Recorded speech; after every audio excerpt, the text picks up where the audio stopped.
Here in Britain, we live in one of the richest societies in the world, and yet every night children go to bed hungry, and there are millions of families that live in poverty. And the people in power don't seem to get that in any real way, because they don't experience it in their own lives. So how come is it that wealth and power concentrate in such a small number of hands?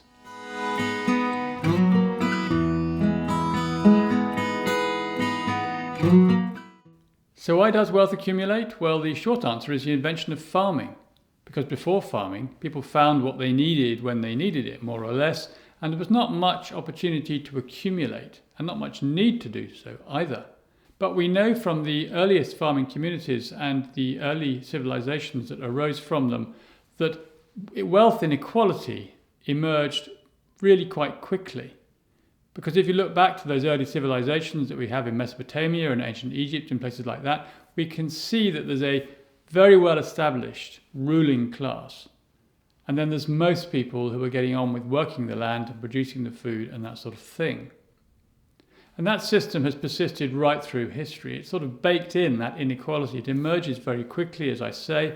But the thing about the agrarian farming communities, which have existed for most of history, is that there is at least a shared interest between the owner of the surplus, the owner of the land maybe, and the people who work it. And that is that the land is useless, the owner will get no surplus unless the farmers do their thing. So the people working on the land are quite crucial to this wealth-producing activity, and it's in the interests of the wealthy, of the landowners, to maintain them and to look after them and to allow stability in their lives. Because without that, there won't be the production, there won't be the food, and there won't be the wealth to accumulate. So farming communities on the whole are relatively stable. Farming is a year-by-year activity. You can't just change your personnel very rapidly, and farms tend to persist through the generations. Broadly speaking, that's the sort of picture that you'll find in many places around the world, and it's persisted for thousands of years. And then fast forward to the 18th and 19th centuries in Britain with the Industrial Revolution preceded by the Agricultural Revolution.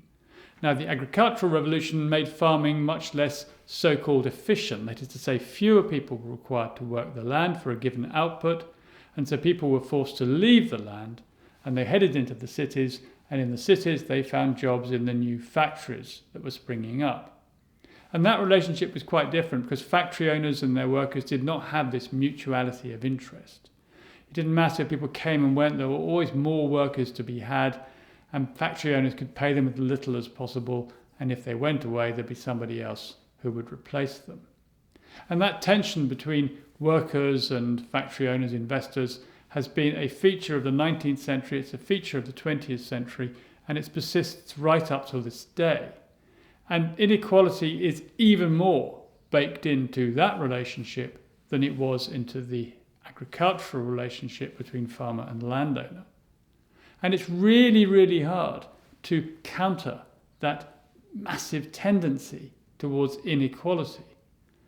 And it's only been done for a relatively short period in Western history. We can see that between the end of the Second World War and the 1970s, roughly speaking, societies like that in Britain, we became, generally speaking, more equal.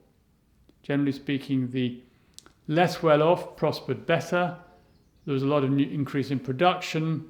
There was a big improvement in the general condition of the generality of people.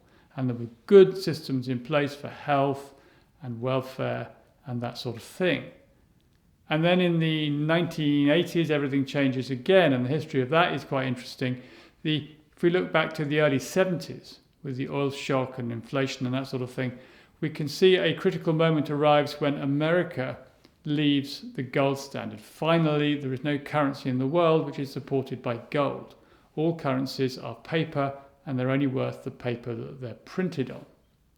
And that creates a big threat as well as an opportunity for the wealthy, because the wealthy can make actually more money now because they can trade in these currencies. Markets are inherently less stable. All financial markets are inherently less stable without the underpinning of gold and the US dollar.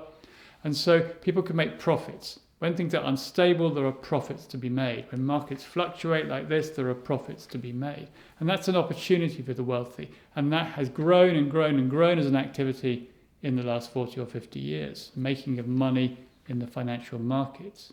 But the threat for the wealthy was also very real, because they could see that if governments could create money by pushing buttons on a computer or by running a printing press, in other words, if money had no underpinning by something finite like gold or silver, then governments could direct that money wherever they wanted in the economy. They could spend it on health or education or benefits. It could be spent in any way that was productive in society. It didn't have to be used to be invested by wealthy people to make more money.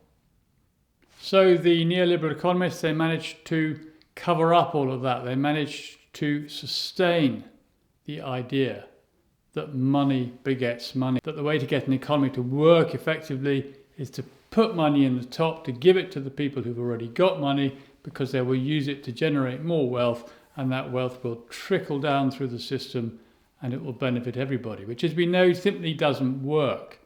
And that really became obvious in 2008 with the great financial crash, when lots of banks got into trouble, the entire system fell apart, and everybody realized that all this making money out of money business was a complete chimera. It wasn't happening at all. It was just completely fake, in effect. But the government didn't learn that lesson. The governments across the world failed to learn that lesson. What they did was they said, the system's crashed, we're going to reboot it. We're going to reboot it in exactly the way that it was. And that meant they basically generated huge amounts of money, and they gave it back to the banks and the investors and the people who had money and said, you carry on doing what you were doing before the crash. And that was bad enough. But the worst aspect of this was the governments then insisted that money be paid back. They said, look, we borrowed all this money to rescue the system, and said we've got to pay it back, and that means we can't afford the health service and education service and social benefits and all that sort of thing. We're going to cut all those things in order to save the money, to pay back the money we borrowed, to bail out the banks and allow rich people to go on getting richer. And it may sound absurd, but that is literally what happened. And it was also complete nonsense, because the government had borrowed that money from itself. The government had borrowed the money from the Bank of England, which it owns, and in practice, therefore, all it had done has created it out of nothing. And it didn't have to pay it back, and it doesn't have to pay it back. And austerity was a complete nonsense. It never had to happen. Now, that may seem extraordinary, because the story we've been told suggests that that can't possibly be the case. But the story is fundamentally wrong. And that's what's wrong with this whole thing. We are relying upon a story of the economy which says that money makes money, and it doesn't.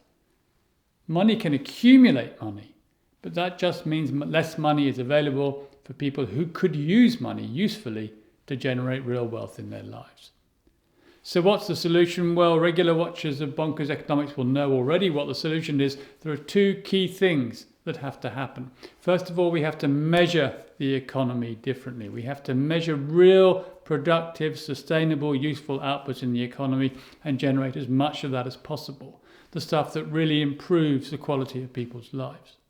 And secondly, we have to put the money into the economy in a different way to reflect those outcomes. So money has to go into the health service because the health service is productive. It has to go into the education service because that also is productive.